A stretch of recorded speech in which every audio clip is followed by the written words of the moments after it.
ವಾಂತಿ ಅಲ್ಲಿಂದ ಮಾಡ್ತಾ 2-3 ಸರಿ ಕೆಲವೊಂದು 6 ಸರಿ ವಾಂತಿ ಮತ್ತು ಬೀದಿ ಬಂದಾಗಕ್ಕೂ ಈಗಕ್ಕೂ ಸಿಚುವೇಶನ್ ಹೇಗೆ?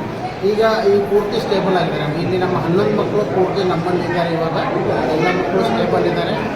ಹಿಮೋಡೈನಪ್ಲಿ, pulse, B P, conscious state, ಯಾವುದು ಡಿಹೈಡ್ರೇಷನ್ ಅದು ಏನೂ ಇಲ್ಲ ಸರ್. ಈಗ ನೀವೇನಾದರೂ ಚೆಕಪ್ ಮಾಡಿದ್ರೆ ಅದು ಏನೋ ಪ್ರೂಫ್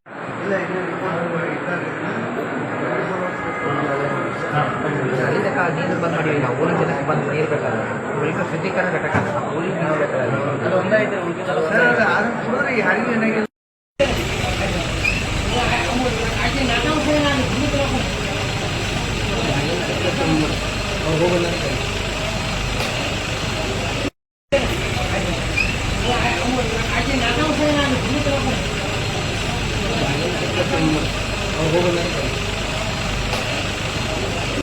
ಒಂದು ಸಲ ಬಾಯ್ ಮಾಡಿ